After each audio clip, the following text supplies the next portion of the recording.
Hi, everyone. Thanks for joining me today. And special thanks to London's Calling team for organizing this great community event.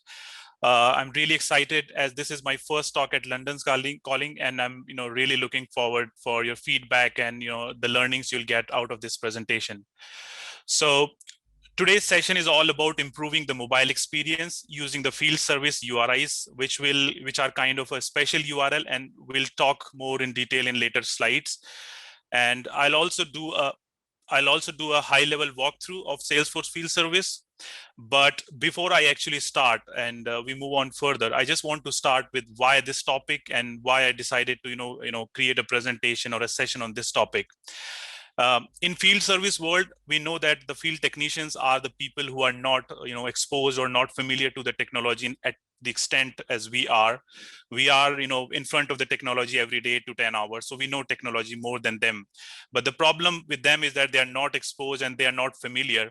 So when we design any solution or when we design any when we work on any project, what we really need to do is that we need to create a streamlined process so that they don't have to have any trouble with the using the technology.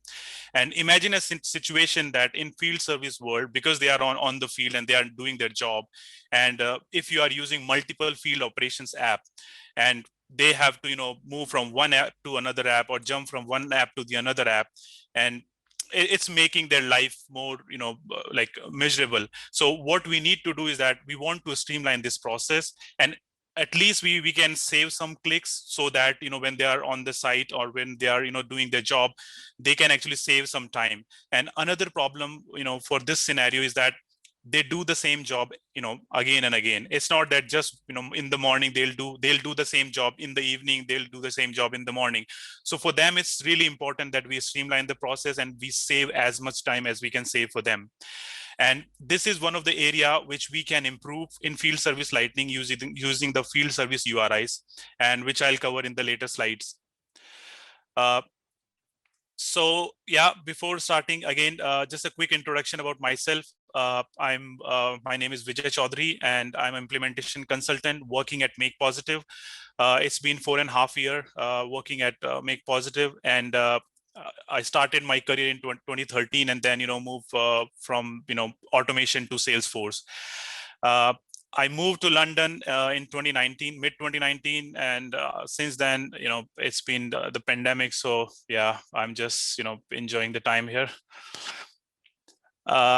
So I'm Salesforce certified application architect. I recently completed my exam, and I have 11 Salesforce certification. I'm 1X Ranger, and I do write blogs. So I recently started writing blogs. I do write about field service lightning. So if you are someone who is new to the field service lightning, or even if you are experienced, I have written some of the blogs on some of the limitations on this product. So if you can go and check out my blog as well.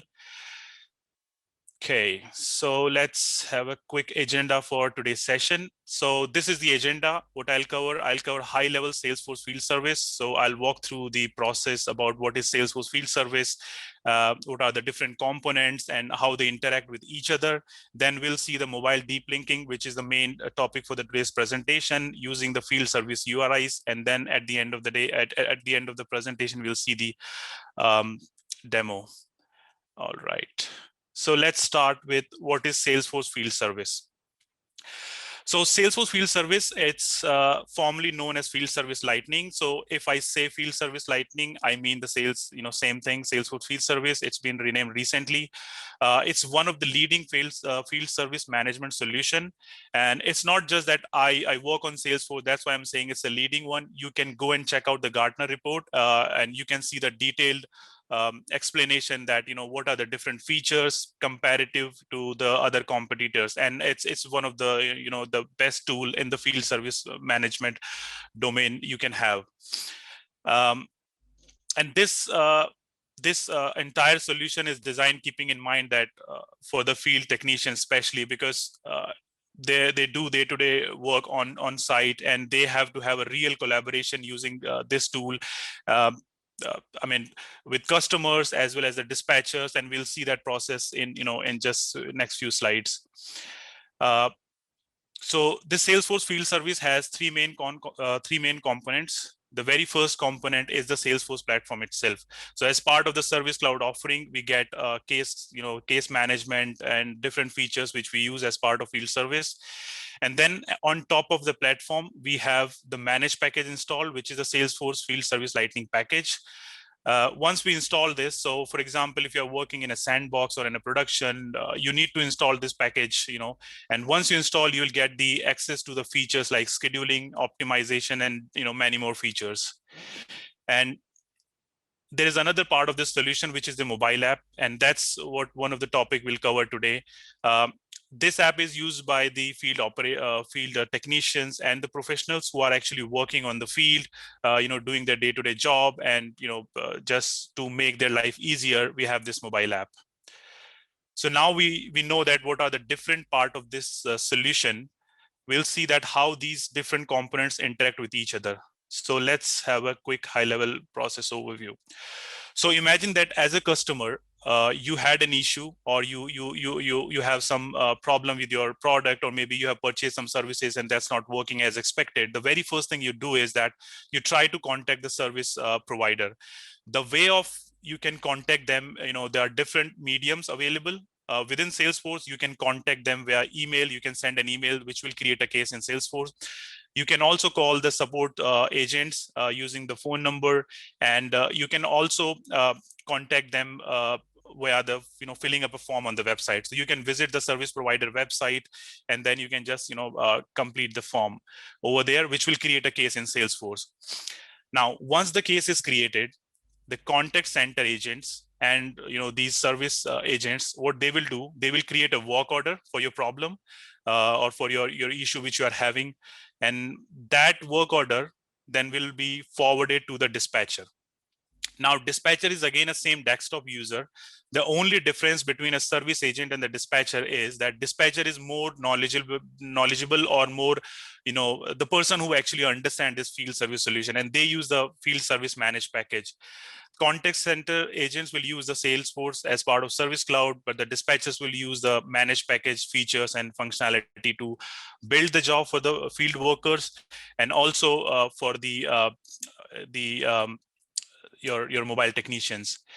So once they build the job, what happens next is they will find, using the field service lightning features, they'll try to find the available slot or available time for a booking, so that they can send the field technician to the job.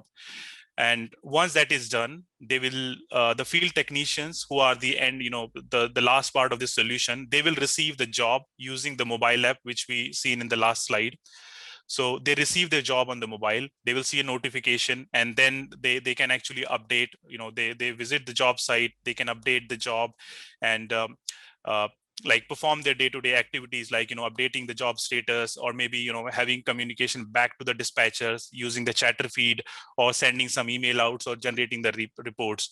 So these are the features available within the app, so they can utilize based on the need and based on the requirement, and it depends project to project. So now we know that what are the different components of this Salesforce field service, how these interact with each other, where each part fits in the process. And now, as I said initially, that when the field technician or these field workers working on the field, the biggest problem is that they have limited time, and you don't know what is the urgency on the field and how much time they have. And then if we are using multiple apps, and then if they are moving from one app to another app, it's making their life more miserable, and then we want to solve that problem. And that's something we'll do using the mobile deep linking. And now let's try to understand what is deep linking first. Deep linking is a common principle, and it's not something related to Salesforce, or it's only for the field service lightning. It's a common principle which is widely used in web and mobile technology. And in simplest term, if I have to explain you what is deep link, it is just another link. If you understand what is link, then you will be able to understand what is deep link. So as part of today's session, what we will cover is we will create some deep links for Salesforce mobile app and using the Salesforce field service. So let's move on to the next one. Yeah. So as I said, what is mobile deep linking? It is just a special URL, and why we use it so that we can direct the user to a specific content on the app. Now, because we are talking in context to the mobile, and everything we are talking here is only in the context of the mobile, but the same principle apply to the web as well. How we can achieve and what are the different ways of implementing mobile deep linking. So we can have deep linking using the web to app. How we can do that? We can have a link which can exist on our website. We can put a link, and then when user click on that app, on that link, what will happen? It will open up a specific page or a specific content on your app, mobile app. The other way of implementing deep linking is through the email. We can send an email with a special link which user can click, and that will again open the mobile app, and that can navigate to a specific content in that mobile app. And the same way we can have using the SMS, and the last option is that using app to app. So we can have two apps installed on our phone, so we can use one app to navigate to the different one, and that's what we will be doing today. So now we know the different ways of deep linking. What is deep linking? There are three principles of deep linking, which we'll just cover now. So the very first principle is standard and default. This is the very first common type of deep linking. And what it means that this is a principle where you have to have the app installed on your phone. So for example, I have generated a URL for maybe your Instagram account, or maybe your some of the page on the Instagram. So if I use the standard deep linking, what that means is that if I don't have the app installed on my phone, the link will not work. And as soon as you click on that link, what will happen? It will just show you an error, okay, that you don't have the app installed, and the link won't work. We do have another type of deep linking principle, which is more smarter than standard and default, which is deferred. Now, what it does is it doesn't install the app automatically, but if you don't have the app installed, what it will do is it will take you to the App Store or your Play Store, depending on the device you are using, and it will just redirect you to the app, and then when you install the app, and then you'll be able to access the feature and functionality from there. Now, we also have another type of deep linking, the third one, which is the contextual and onboarding.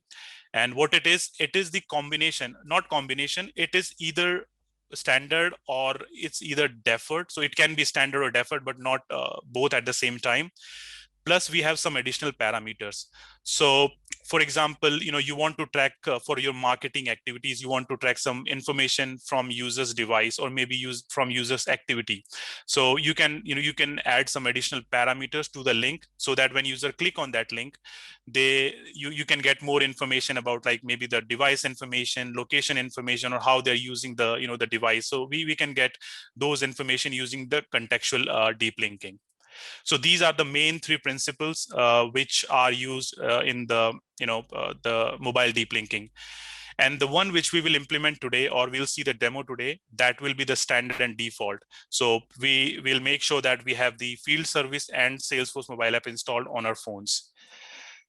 Okay, so yeah, and again, I'm saying it URL many times, but let's try to understand what is the difference between URI and URL, because that is really important to understand this concept and what makes it different than a normal URL.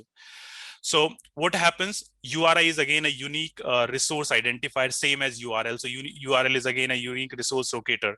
But the only difference between URI and URL is that URI does not contain the access protocol. So if you see a URL, you will always have HTTP or maybe FTP or HTTPS. So you must have a access protocol added to the your complete URL. And if you have, that means you are using URL. And in other terms, I can say, if we are talking about website addresses, then we are talking about URL. But in other reference where we are not talking about the website addresses, we are most likely we are talking about URI. And as you can see this diagram, URL is a subset of URI. So what I can say in this context is that all the URLs are URIs, but not all URIs are URL. And as I said, that main difference is that access protocol which we add to the URI and not to the to the URL, not to the URI. So So now we understand what is URI and URL and why we are calling it URI. I'll show you in the next slide. So let me show you the URI schema. So because we are using the Salesforce Field Service Lightning mobile app, for each app, the URI schema can be different. And for Field Service Mobile, we have this URI schema, which consists of the first part of this URI is the Salesforce schema name. And now you see the difference, because if this would have been a URL, you would have seen HTTPS or FTP or HTTP, depending upon what protocol you are using to access the information.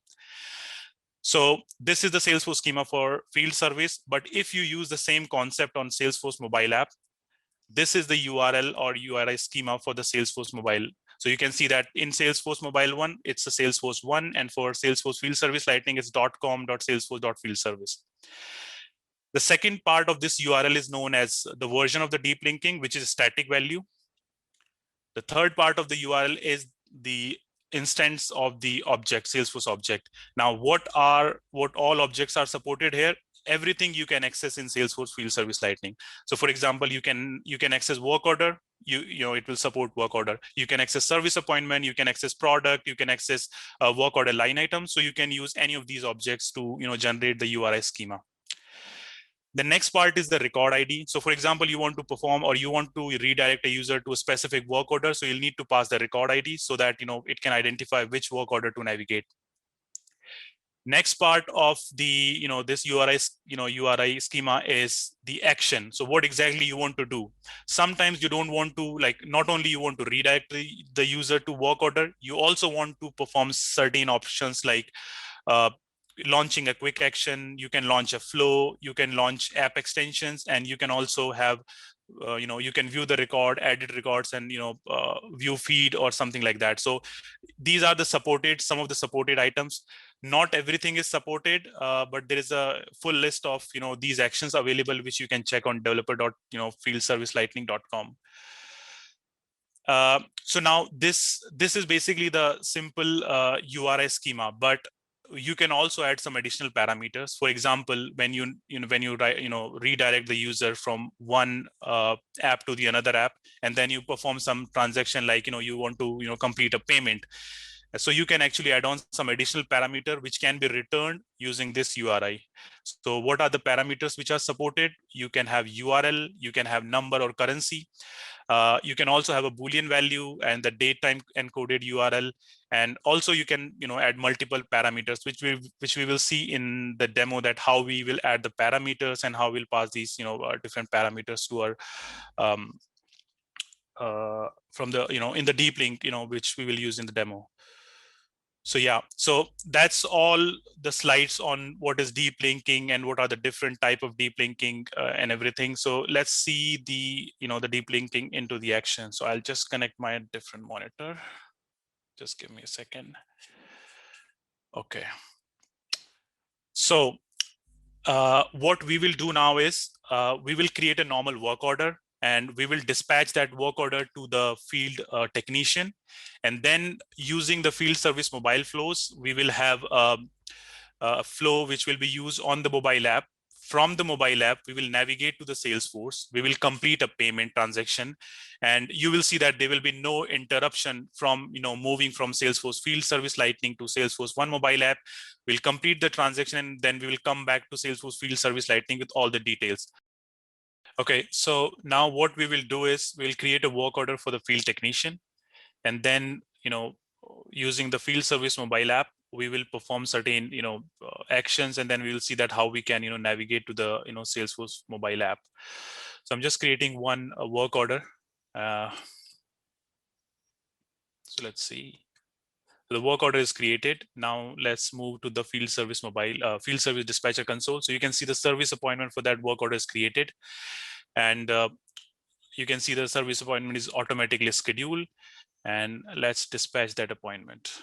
Let's first find where the appointment is. So you can click on Gantt. You can see the appointment is there, and we will dispatch the appointment. So now the appointment is dispatched to the mobile tech. Let's go to the mobile app.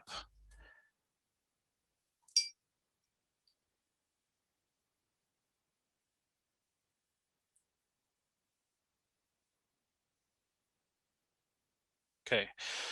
So you can see the mobile on mobile. We have the service appointment now. So let's click on the service appointment. Click on the action. So we have a few options like payment, tire fitting, and we'll click on the tire fitting and we'll finish our job like a normal tire fitting. Now finish the job and we are just closing the complete job. Now it's saying that payment is required. Now in this case, what's happening is that we have the payment functionality enabled on Salesforce One mobile app, which is not on the field service Lightning. So I've created this link to complete the payment, which when I will click now, it will redirect me to the Salesforce One mobile app where we will complete the payment, and then we will again direct back to the Salesforce field service Lightning. So let me click on that. So now you can see that I moved to the Salesforce from Salesforce field service Lightning to Salesforce mobile app, and let the screen. So you can see that now we have the payment screen on, so we can just complete the payment details. And I can just add some payment reference. So now the details are completed. We'll submit the payment detail. And now you can see that we are again back to Salesforce field service Lightning and click on launch. So you can see the payment was successful, and the payment amount and everything which we entered in the Salesforce One mobile app, which is available and which is updated on the field service app as well. So now the entire experience was you didn't have to close field service Lightning, complete the payment on on a different app, and then come back on the field service app again. So this entire, now what we will do, we'll see that how the entire this solution was created. So let's move on to the Salesforce screen. So what we have done here is that we have created two flows. One flow for redirecting to Salesforce field service Lightning, and one flow to redirect to the Salesforce mobile app. So you can see the mobile Salesforce One, and this is the flow which is basically not this one. Yeah. So this is the Salesforce field service flow, where what we are doing is when you click on that tire fitting flow, it will check, okay, when you finish that, actually not on initially. So when you click on finish button, it checks whether the payment was completed or not. So we have some checks available which we from which we identify whether the payment was completed or not. So if the payment was not completed, we are redirecting user to this screen where we have this deep link created. So now let's see what was the URL of that deep link. So this was the URL, if you see, because this time we are directing towards the Salesforce mobile app, not to the field service mobile app. So the URL is Salesforce one :// and then S object and the ID and the view. So this is for Salesforce one. Now once we click on it, it navigates us to the Salesforce mobile app where we are using this another flow to complete the payment. So you can see that the payment amount, mode of payment, and the payment references, everything is added on this flow, and it's just a simple flow which we have implemented on Salesforce. Now what happens next is, once the payment is completed, we have this deep link URL already created here, which is again the same URL which we've seen in the slides, that com.salesforce.fieldservice, and you can see the version as object and record ID. Now we have initialized the URL with this URL, and the next thing we do is that we add the action. Now what we are doing is I'm just launching a flow because I want to launch the flow so that I can navigate back to field service. I have passed the action as flow and then the name of the flow. So this is the name of the flow which I'm using. Now this is not the API name of the flow. This is the app extension name. So if you are familiar with field service, you know what are the app extensions. These are just the extensions created for the mobile so that you can perform certain actions, like you can launch a URL, you can launch a flow, or you can launch a device specific actions like for iOS or Android. So I created this record payment app extension, and I'm passing the name of this extension to that deep link URL. And as you can see that the flow name is a different, which is LC21 deep link to Salesforce. So we don't have to pass the API name, we have to pass the app extension name. So now I have passed the record payment, and On the next node, what I'm doing here is I'm just adding a flag so that whether I need to pass some additional parameter or not, because we want to pass some payment information. So I've set it to true. So you can see that in the next node, we are setting all these parameters. So what we have done here is that we have created a variable, which is a payment amount, payment reference number, and the mode of payment. So you can see the payment amount is passed the value, which is we have filled up in the screen flow on the top. Payment reference number is again the same, which we we filled up from this screen flow. So you can see we have these different fields, payment amount, mode of payment, and the payment reference. So all the values which we entered in those fields, they are passed as a parameter over here. So you can see all of that. And then at the end, we are passing that is payment complete to true, so that we can, differentiate the stage where we want to navigate next. So all this information all together created a URL, and then this information is passed to Salesforce Field Service. Now we are using a custom action here, which is basically you are redirecting the user from Salesforce One mobile app to the field service, and we are just passing the URL. So now when that link is clicked or that URL is redirected, that again launches this action, which basically checks whether the payment was paid or not. If it was paid, you can see that we are moving to this side of the node, which is basically displaying all the details. Just one thing here, I'm using some of these variables, and the reason why I'm using is because if you use any text within this block, and if you try to put these formatting, like if you want to make the text bold or increase the font, that will not work in case of field service. Field service doesn't support these HTML over here. The trick of doing that is you can create a variable, and then you can actually apply the HTML directly in the text block instead of doing there. And you can actually apply some of the Unicode icons, like I have used this tick mark to represent the success and like that. So that's one of the things you will know that when you start building the field service flows, because there are certain limitations, and you can't use them the same way you use the Salesforce field service flows, Salesforce One mobile flows or desktop flows. So now what we will do, we will just modify this flow slightly, and we'll perform a different action rather than launching a flow. What we will do this time, we will actually redirect to a feed item, to the work order feed. So what I'll do is I have added some of the actions over here which you can use. So for example, if you want to redirect user to a feed item of the work order, you can replace this and just add the feed. And if you want to redirect user to edit mode of the work order, you can use this edit action. So these actions are, as I said, there are different actions you can perform. So this time we are using the feed. And because we are using feed, so we don't have to pass any parameter. So we can set this as a false. Now you can see I've set it false, and I'll just save it.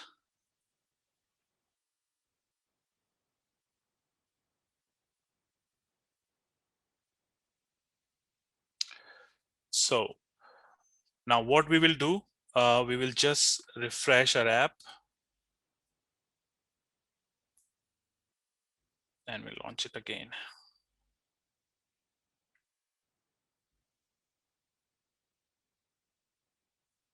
I'll go back to the same work order. It's completed although, but I've kept it open so that I can modify and perform the action again. So because the tire fitting was already completed, we don't have that anymore. So I click on finish. Again, it will ask for me the payments.